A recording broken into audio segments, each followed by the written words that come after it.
أعوذ بالله من الشيطان الرجيم بسم الله الرحمن الرحيم الحمد لله رب العالمين الرحمن الرحيم مالك يوم الدين إياك نعبد وإياك نستعين اهدنا الصراط المستقيم صراط الذين أنعمت عليهم غير المغضوب عليهم ولا الضالين آمين اللهم صل وسلم على سيدنا محمد وعلى آله.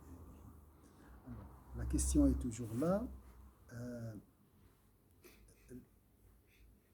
Ne pas accepter une transgression, un péché, donc se révolter ou détester, juste détester avec le cœur une désobéissance, est-ce qu'il est contradictoire avec être satisfait du décret de Dieu? Parce que à la fin, tout ce que vous voyez, c'est le décret de Dieu. La transgression, une transgression, un péché, fait partie du décret de Dieu. Alors, comment détester et en même temps être satisfait? C'est possible. Il n'y a pas de contradiction ici. Être satisfait du décret de Dieu, parce que ce péché fait partie du décret de Dieu, et détester le péché en tant que péché. Ça dépend l'angle de vision. On a vu ça, hein? D'accord? C'est ça la question. وبهذا يعرف أيضا أن الدعاء بالمغفرة والعصمة من المعاصي وسائر الأسباب المعينة على الدين غير مناقض للرضا بقضاء الله. Donc je suis malade, ça c'est le destin de Dieu. Lorsque je fais dua, je ne suis pas satisfait. Pourquoi je n'accepte pas la maladie? Pourquoi je veux la changer? Pourquoi je veux la guérison? Parce que le dua est contradictoire avec, s'oppose à la satisfaction du décret de Dieu? Non, l'a dit. On comprend également à travers ce qui a été dit que l'invocation visant à solliciter le pardon et la protection contre les transgressions, ainsi que l'ensemble des actions religieuses, ne sont en rien contradictoires avec le contentement vis-à-vis du décret. Est-ce que c'est clair ici? Donc le chapitre 1, c'est la satisfaction, être satisfait du décret de Dieu. Les maladies, les épreuves, les péchés, tout ça font partie du décret de Dieu. Donc face à ces choses-là que j'ai mentionnées, il faut agir de deux manières. Être satisfait, accepter, se contenter et changer.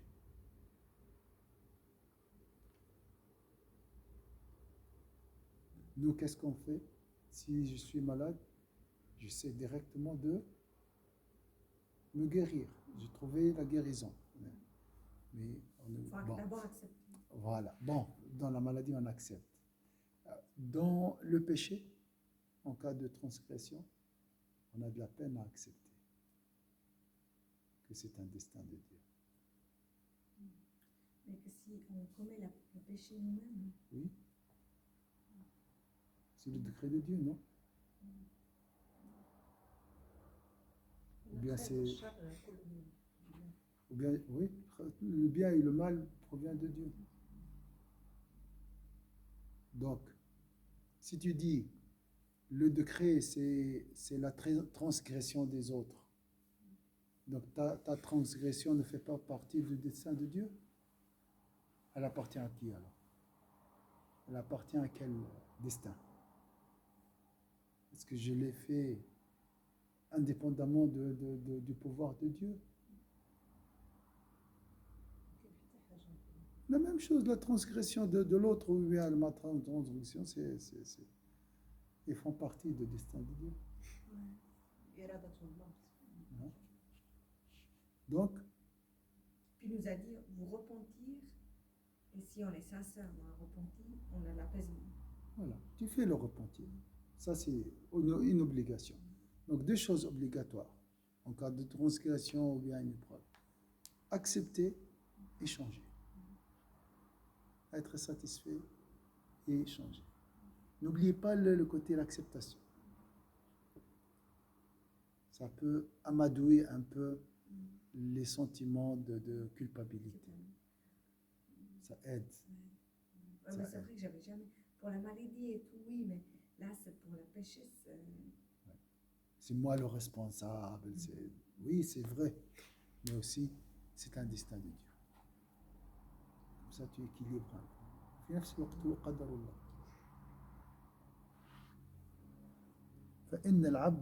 فإن الله تعبد العباد بالدعاء ليستخرج الدعاء منهم صفاء الذكر وخشوع القلب ورقة التضرع ويكون ذلك جلاء للقلب مفتاحا للكشف وسببا لتواتر مزايا اللطف.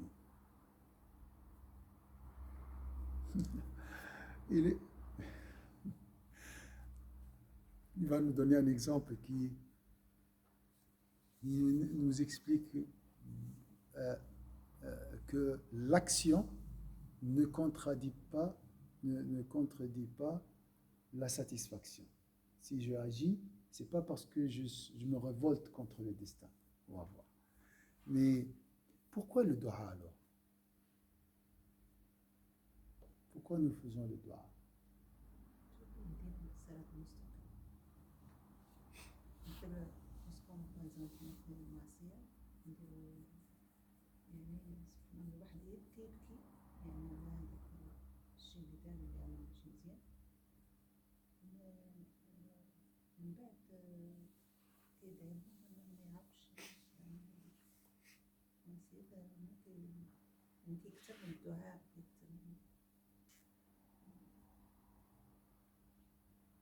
Oui, pour ne plus faire des péchés. On fait de dua pour purifier notre cœur.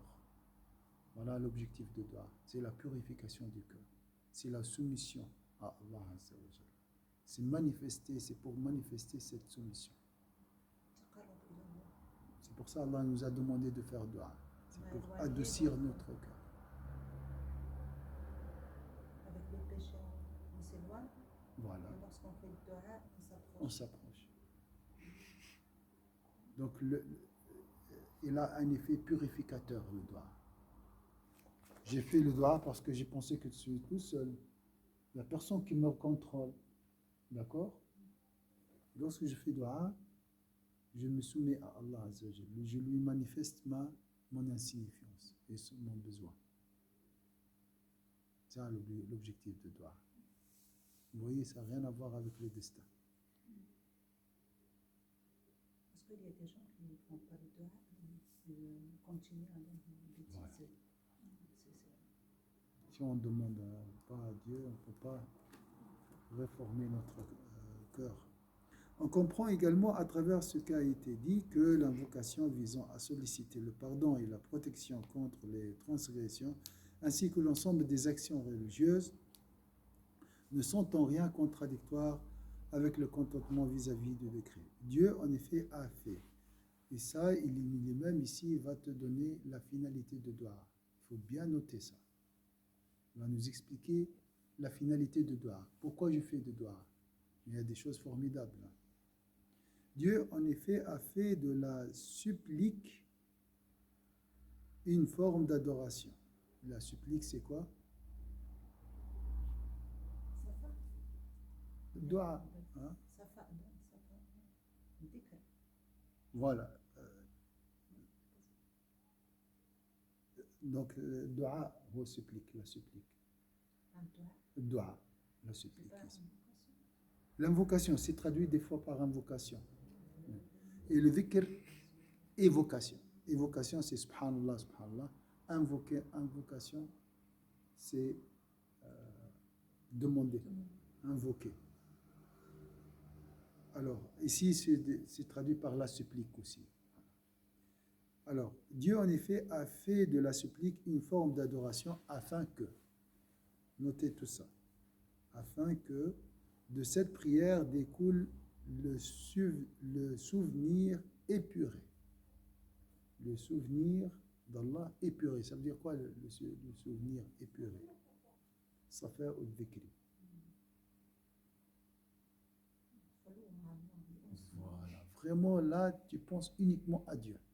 C'est l'évocation pure, si je peux dire. Vous êtes d'accord? Donc, tu fais dua vraiment comme si tu parles avec Dieu.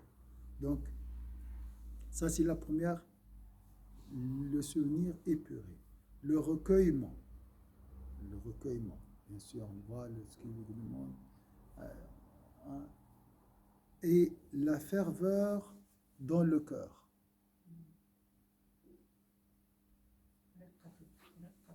La ferveur, c'est pas la motivation. Hein? La ferveur. En fait, c'est pas la ferveur ici. C'est pas traduit par la ferveur. Riqatul qalb, c'est vraiment la transparence du cœur ou bien la douceur du cœur. Hein, d'accord? Wa riqatul tadarru'i. Pour que cela constitue le polissoir de ces cœurs. Donc le cœur, c'est comme si les larmes nettoyeront le cœur. Donc ça, c'est l'objectif. Ça n'a rien à voir avec le changement de destin. Donc c'est deux choses différentes. Est-ce que c'est clair? Tu fais dua parce que Allah nous a demandé de faire dua. C'est une adoration.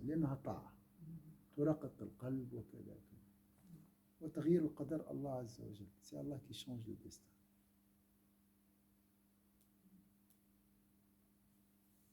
Est-ce que c'est clair?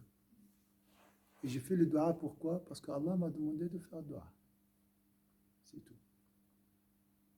Donc il faut...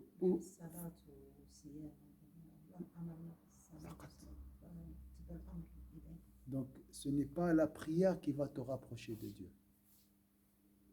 En réalité. Ce n'est pas la nourriture qui va t'aider à survivre. Qui va te faire survivre. D'accord? Ce n'est pas la leçon qui va te donner la science. D'accord? C'est Allah Azza wa Jalla qui donne la science. Mais Allah t'a demandé d'apprendre, de chercher le savoir. Pourquoi? Parce que c'est une adoration. Donc le savoir est une adoration. Hein? Ce n'est pas l'eau qui étanche ta soif. C'est Allah qui étanche ta soif. Il faut juste boire parce que Dieu, Allah Azza wa Jalla, il a dit si vous Koulou washrabu, il a dit mangez et buvez. C'est tout. Donc casser la chaîne cause et effet. Ça n'existe pas. Est-ce que c'est clair ou pas clair? Ça, c'est un point très important. Il ne faut pas voir les résultats. Les résultats sont entre les mains d'Allah. C'est comme l'éducation des enfants. Même si on fait éduquer, dire des choses, mais c'est Allah qui décide après. Exact. Ma soeur Hanan, oui, dans l'éducation des enfants, parce qu'il y a des paramètres qui nous échappent, il y a des choses qui nous échappent. Donc nous on dit là, c'est l'intervention digne. À chaque fois que les choses nous échappent, on l'a... Pour nous, mais pour par exemple l'Anbiya, ils ont fait tout. Par exemple avec les prophètes. Les prophètes, ils ont fait tout, ils ont bien éduqué leurs enfants.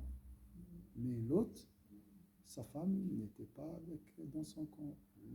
Noé, son fils, il a fait tout, il a suivi la voie, vraiment les bonnes.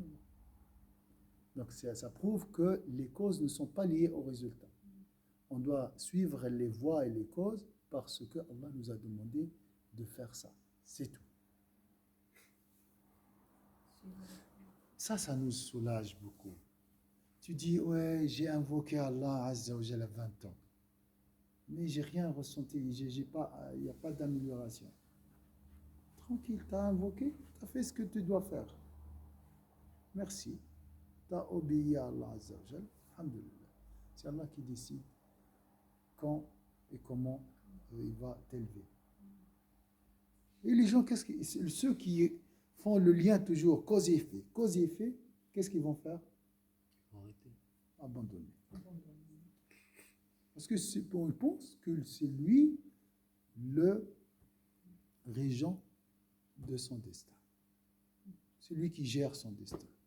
Je mets X plus Y, ça donne Z. Si ça ne donne pas Z, j'arrête. Tu fais X plus Y parce qu'Allah t'a demandé de faire X plus Y. C'est tout. Tu ne regardes pas égal. À côté. L'équation là, ça c'est. Même quand tu manges, tu dois jamais dire je suis nourri grâce à la nourriture. Oui, c'est un bienfait de Dieu. Et pourquoi je dis c'est un bienfait de Dieu? Parce qu'Allah m'a demandé d'être reconnaissant. C'est tout. Par obéissance à l'ordre de Dieu. Toujours. La chaleur, elle ne brûle pas par elle-même. D'accord? C'est par la permission de Dieu. Donc c'est Allah Azza wa Jalla qui rend les choses efficaces et actives. On a dit ça. Ça c'est un point très très important. Ça tranquillise nos cœurs, ça apaise nos cœurs. Il ne faut pas s'inquiéter. Voilà, quelqu'un est venu, quelqu'un m'a agressé. Il ne faut pas faire le lien entre l'acte, la violence et l'agression et la douleur. Toujours couper cette chaîne entre cause et effet.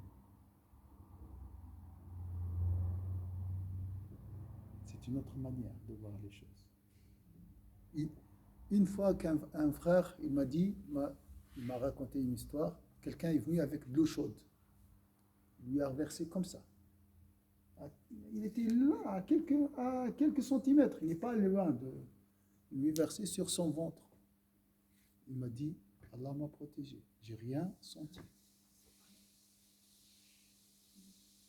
Mais moi, par exemple, l'autre jour, Donc il ne faut jamais faire, Samahni, le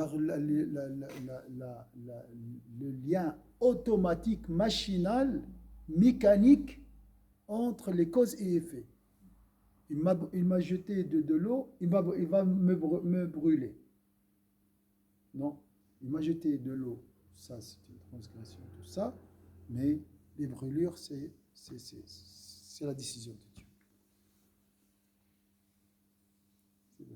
Ouais, mais après, dans les relations humaines, par rapport à comment tu agis ou comment tu parles, il y a des effets et qui fait des causes plus loin aussi.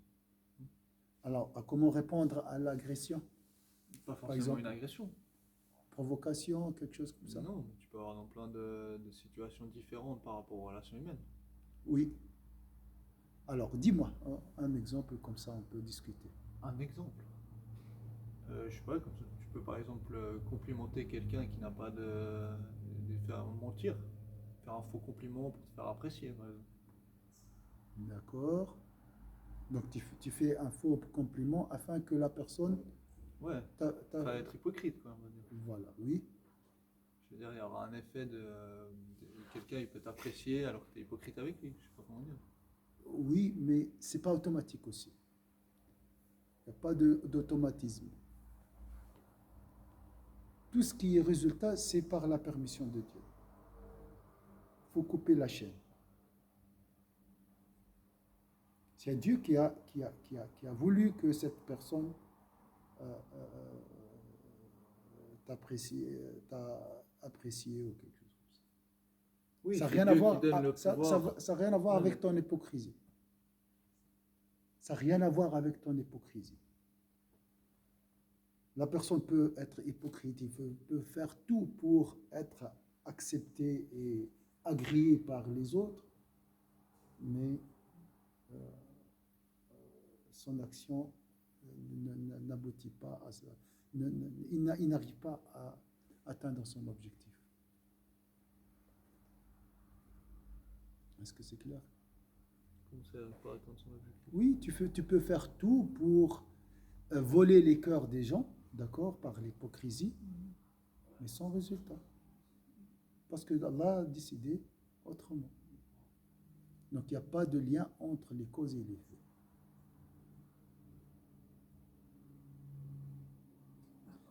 Théoriquement, je dis, tu peux boire de l'eau sans étancher ta soif.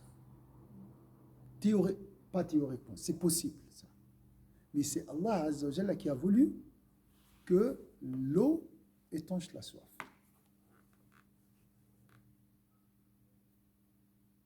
Il y a des gens qui mangent beaucoup, mangent, mais sans jamais rassasiés. Est-ce que c'est clair ici? Couper comment on appelle ça? Entre la mer et la ombilical. Hein? La corde, hein? Cordon ombilical entre les résultats et les causes. D'accord? Je ne travaille pas, je vais mourir.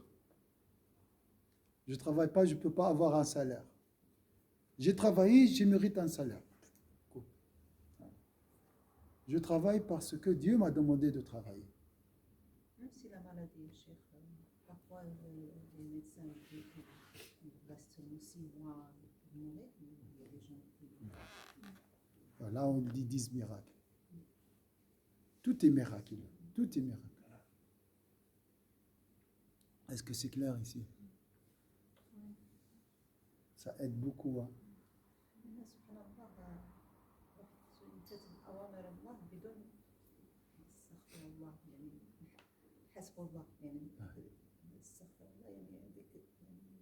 Voilà.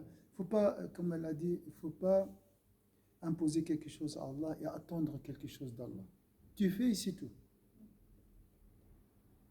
Si tu réalises ton objectif, alhamdoulilah. Si tu ne le réalises pas, alhamdoulilah. Tu as fait ce qu'il faut faire. Mais tu dois obéir. Ça, c'est le plus important. Est-ce que c'est clair? Ça, c'est le plus important. Ta responsabilité, c'est de s'incliner aux ordres de Dieu. Il t'a demandé de faire dua. Tu es malade. Allah Azza wa Jalla t'a demandé de faire dua. Tu fais dua. C'est tout. Donc, si tu as un problème, il faut voir ce que Dieu te demande de faire dans cette situation. Il faut le faire. Il ne faut pas trop casser la tête. Nous, on veut être tout, le serviteur et le Seigneur. On veut tout, les causes et les résultats. Et immédiatement en plus, hein. Tout de suite. Trop. Et on veut souffrir, on veut se charger de quelque chose qui dépasse nos capacités. Voilà. S'il y a une souffrance, tu souffres, c'est qu'il y a une panne. Si tu souffres intérieurement, c'est qu'il y a une faute, un défaut dans le raisonnement, dans la vision, quelque chose comme ça. Pas forcément, non? C'est avoir de la tristesse, c'est une souffrance, ça fait partie de la vie. Oui, on dit comme ça. En méditation, tu peux avoir de la tristesse, je veux dire. Oui, on dit comme ça. Mais Il y a même des histoires de Sayyidina Mohammed qui, justement, avec les compagnons qui montraient, je crois, une décharge. Et qui montraient, puis ils ont commencé à pleurer. Ou la nuit, ils disent que les compagnons, justement, ils sortaient des prières avec les larmes aux yeux. Ah, ça, c'était la noble tristesse. C'est une autre chose. Ça, c'est une noble tristesse. C'est lié à la dunya, la vie d'ici-bas. Mais on parle de la tristesse qui Mais est si liée tu as à une la tristesse dépression. par rapport à la dunya, c'est une souffrance. Non? Je ne peux pas dire que c'est une souffrance dans ce cas-là. C'est une noble tristesse qui nous libère des passions. Au contraire, c'est bien ça. C'est bien d'être triste à ce niveau-là. Être pas trop dans l'équilibre. Mais je parle de la tristesse liée à la matérialité. À l'attachement à la dunya, si je suis privé d'une voiture, par exemple. Ça, c'est une tristesse mondaine, si je peux dire. L'autre, c'est une tristesse. Mais ça n'a rien à voir, cette tristesse, avec la dépression. D'accord? C'est une tristesse qui soulage. Je pleure, je suis pas. Je suis soulagé. Est-ce que c'est clair ici? Ça, c'est très important dans notre vie. Couper. Il faut toujours séparer les causes des résultats. Ça, c'est les esprits simplistes qui c'est toujours. Il m'a insulté les méchants. Non, comme on a dit. Ce que je voulais juste vous dire avant, quand vous avez dit justement quelqu'un vous a lancé de l'eau chaude, et puis qu'en fait la personne est payée. Mais moi, l'autre jour, on courait prendre le bus. Et elle, au lieu de. Elle a cru qu'on allait traverser, alors que nous, on voulait juste, j'étais avec une main. Et elle est allée sur la route. Il y a la voiture qui était vraiment.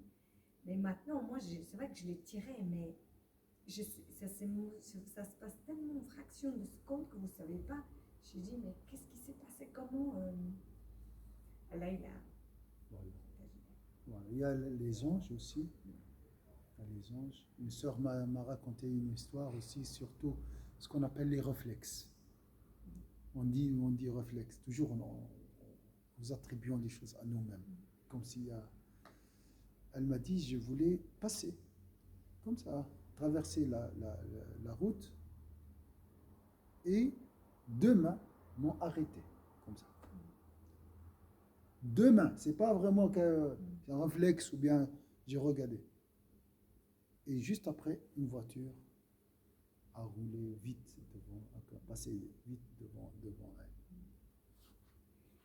Là, c'est une intervention manifeste, claire. Vraiment deux mains, comme ça, comme une personne qui l'a stoppé, l'a arrêté. Subhanallah. C'est pour ça, il y a plusieurs causes. Il ne faut jamais dire, ah, ça c'est à cause de ça. J'ai eu ça. Non, il y a plusieurs. Les anges, tout ça, on a parlé. Alors, ici, il a dit le dua est la clé de dévoilement spirituel aussi. Je ne peux pas vous expliquer. C'est la soumission, peut-être. Quand tu es soumis, tu es plus réceptif à la lumière divine. Hein? L'orgueilleux rejette la lumière. Le cœur orgueilleux, comme une pierre, elle n'accepte pas l'eau, elle rejette l'eau. C'est la compréhension. Donc le dua aussi, c'est un moment propice pour mieux comprendre la profondeur de la religion. Voilà ce qu'il a dit. كما أن حمل الكوز وشرب الماء ليس مناقضا للرضاء بقضاء الله عز وجل في العطش. Tu as soif, tu fais quoi? Hein? Tu cherches à boire, on est d'accord. Pourquoi tu n'acceptes pas le destin de Dieu? La soif, c'est un destin de Dieu. Pourquoi tu essaies de la changer? Est-ce que il y a une contradiction entre le contentement et l'action ici? Instinct de survie. On n'est pas censé se laisser mourir. C'est la volonté de Dieu. Ça. Voilà. Dieu m'a demandé de préserver, de garder une bonne santé. C'est tout. Il ne faut jamais croire que l'eau étanche la soif. Toute seule. Par. وشرب الماء طلبا لإزالة مباشرة سبب رتبه مسبب الأسباب. Dieu, en effet, a fait de la supplique une forme d'adoration afin que de cette prière découle le souvenir épuré, le recueillement et la ferveur dans les cœurs pour que cela constitue le polissoir de ces cœurs, la clé du dévoilement et la cause d'obtention des grâces. Les grâces ici, c'est la compréhension subtile, hein, vraiment de la compréhension secrète, comprendre la chose en profondeur. Porter un verre à sa bouche et boire de l'eau ne contrevient pas au décret divin qui pose la soif comme loi. D'accord? Le fait de boire de l'eau pour étancher la soif est une cause établie par l'agent des causes. C'est Allah Azza wa Jal qui a fait que l'eau étanche la soif. فكذلك الدعاء سبب رتبه الله تعالى وأمر به. La même chose, de la même manière, la supplique, le dua, est une cause établie par le Très-Haut et il a ordonné d'employer ce moyen. Donc c'est un moyen pour donc l'eau. Voilà le dua. Le dua, c'est pas le dua lui-même qui me donnera la guérison. C'est Allah qui me donne la guérison. Mais c'est une cause établie par Dieu. Et Allah m'a demandé de faire dua. Donc par adoration, moi je fais le dua, l'invocation. D'accord? Comme pour l'eau, l'eau est une cause pour étancher la soif. Établie par Dieu cette loi aussi. D'accord? Mais Allah, tu peux faire dua, mais le dua n'est pas exaucé. Ou bien, l'exhaustion est reportée à un terme. D'accord? La même chose pour l'eau aussi. C'est Allah qui gère les causes. وقد ذكرنا أن التمسك بالأسباب جريا على سنة الله لا يناقض التوكل واستقصيناه في كتاب التوكل فهو أيضا لا يناقض الرضا لأن الرضا مقام ملاصق للتوكل ويتصل به. Donc la confiance en Allah ne contredit pas la confiance en Allah, ou avoir la remise confiante en Allah ne contredit pas l'action. Si j'agis pour, par exemple, changer une situation, je peux en même temps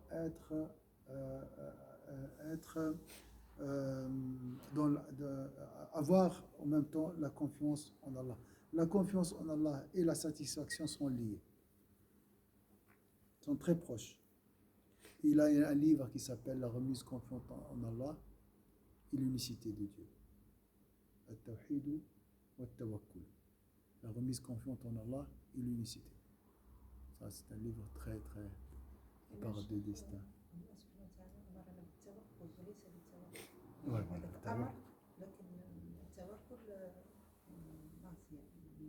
oui, oui. Donc rien faire, c'est haram. Et aussi penser que je peux tout faire, c'est haram.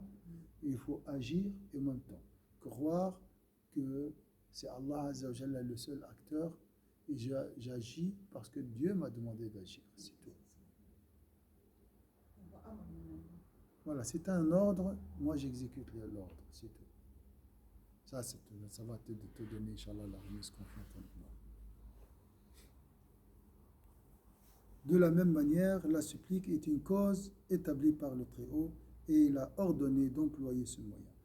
Nous avons dit précédemment que le fait d'agir sur les causes secondes ne contrevient pas à la nécessité de s'en remettre à Dieu avec confiance. Nous avons approfondi cette question dans le livre qui en traite, Kitab At-Tawhid wa Tawakkul. Ça, on a commencé, mais après on a arrêté. C'est très, très, très profond. C'est lié au destin. C'est vraiment ça. Et nous avons vu à cette occasion que l'attitude de confiance ne s'oppose pas au contentement, car le contentement est une station attenante et directement liée à celle de la confiance. Je ne veux pas regarder, parce que si je regarde, je vais continuer. Je dois m'arrêter. Voilà.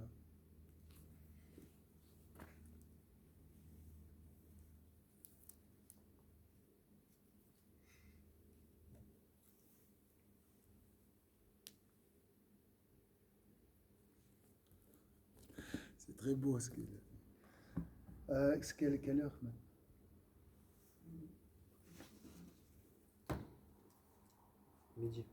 Midi. On va s'arrêter ici, Inch'Allah. La prochaine fois, malheureusement. Je peux rester. Tu peux rester? D'accord. Vous n'êtes pas fatigué, ça va? Ça va. Alors je vais juste enregistrer et après on va faire